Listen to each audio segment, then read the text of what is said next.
विधेयेश्वर संहिता। पहला अध्याय। पाप नाशक साधनों के विषय में प्रश्न, जो आदि से लेकर अंत में हैं, नित्य मंगलमय हैं, जो आत्मा के स्वरूप को प्रकाशित करने वाले हैं, जिनके 5 मुख हैं और जो खेल खेल में जगत की रचना, पालन और संहार अथवा अनुग्रह एवं तिरुभाव रूप 5 प्रबल कर्म करते हैं, उन सर्वश्रेष्ठ अजर अमर उमापति भगवान शंकर का मैं मन ही मन चिंतन करता हूँ।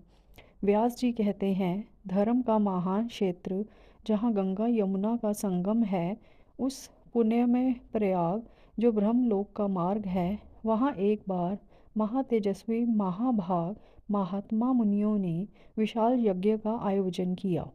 उस ज्ञान यज्ञ का समाचार सुनकर पौराणिक शिरोमणि व्यास जी के शिष्य सूत जी वहाँ मुनियों के दर्शन के लिए आए। सूत जी का सभी मुनियों ने विधिवत स्वागत व सत्कार किया तथा उनकी स्तुति करते हुए हाथ जोड़कर उनसे कहा, हे सर्वज्ञ विद्वान रोमहर्षण जी, आप बड़े भाग्यशाली हैं। आपने स्वयं व्यास जी के मुख से पुराण विद्या प्राप्त की है। आप आश्चर्य स्वरूप कथाओं का भंडार हैं।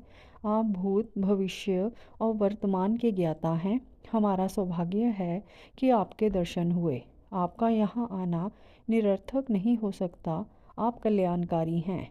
उत्तम बुद्धि वाले सूत जी, यदि आपका अनुग्रह हो तो गोपनीय होने पर भी आप शुभाशुभ तत्व का वर्णन करें, जिससे हमारी तृप्ति नहीं होती और उससे सुनने की हमारी इच्छा ऐसी ही रहती है। कृपा कर उस विषय का वर्णन करें। घोर कलयुग आने पर मनुष्य पुण्य कर्म से दूर होकर दुराचार में फंस जाएंगे, दूसरों की बुराई करेंगे, पराई स्त्रियों के प्रति आसक्त होंगे, हिंसा करेंगे, मूर्ख, नास्तिक और पशु बुद्धि हो जाएंगे। सूत जी, कलयुग में वेद प्रतिपादित वर्ण आश्रम व्यवस्था नष्ट हो जाएगी।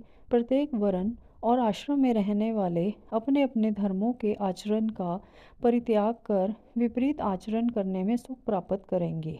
इस सामाजिक वर्ण संकरता से लोगों का पतन होगा, परिवार टूट जाएंगे, समाज बिखर जाएगा, प्राकृतिक आपदाओं से जगह जगह लोगों की मृत्यु होगी, धन्य का क्षय होगा, स्वार्थ और लोभ की प्रवृत्ति बढ़ जाएगी, ब्राह्मण लोभी हो जाएंगे और वेद बेचकर धन प्राप्त करेंगे, मत से मोहित होकर दूसरों को ठगेंगे, पूजा पाठ नहीं करेंगे और ब्रह्म ज्ञान से शून्य होंगे। क्षत्रिय अपने धर्म को त्याग कर कुसंगी, पापी और व्यभिचारी हो जाएंगे।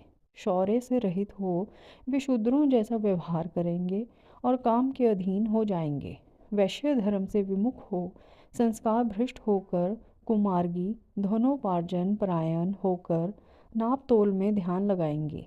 शूद्र अपना धर्म कर्म छोड़कर अच्छी वेशभूषा से सुशोभित हो व्यर्थ घूमेंगे। वे कुटिल और ईर्ष्यालु होकर अपने धर्म के प्रतिकूल हो जाएंगे, कुकर्मी और वाद विवाद करने वाले होंगे। वे स्वयं को कुलीन मानकर सभी धर्मों और वर्णों में विवाह करेंगे। स्त्रियां सदाचार से विमुख हो जाएंगी। वे अपने पति का अपमान करेंगी और सास ससुर से लड़ेंगी, मलिन भोजन करेंगी, उनका शील स्वभाव बहुत बुरा होगा। सूत जी, इस तरह जिनकी बुद्धि नष्ट हो गई है और जिन्होंने अपने धर्म का त्याग कर दिया है, ऐसे लोग लोक परलोक में उत्तम गति कैसे प्राप्त करेंगे? इस चिंता से हम सभी व्याकुल हैं। परोपकार के समान कोई धर्म नहीं है। इस धर्म का पालन करने वाला दूसरों को सुखी करता हुआ स्वयं भी प्रसन्नता अनुभव करता है। यह भावना यदि निष्काम हो तो कर्ता का हृदय शुद्ध करते हुए उसे परम गति प्रदान करती है। हे महामुने, आप समस्त सिद्धांतों के ज्ञाता हैं। कृपा कर कोई ऐसा उपाय बताइए जिससे इन सबके पापों का तत्काल नाश हो जाए। व्यास जी कहते हैं, उन श्रेष्ठ मुनियों की यह बात सुनकर सूत जी मन ही मन परम श्रेष्ठ भगवान शंकर का स्मरण करके उनसे इस प्रकार बोले।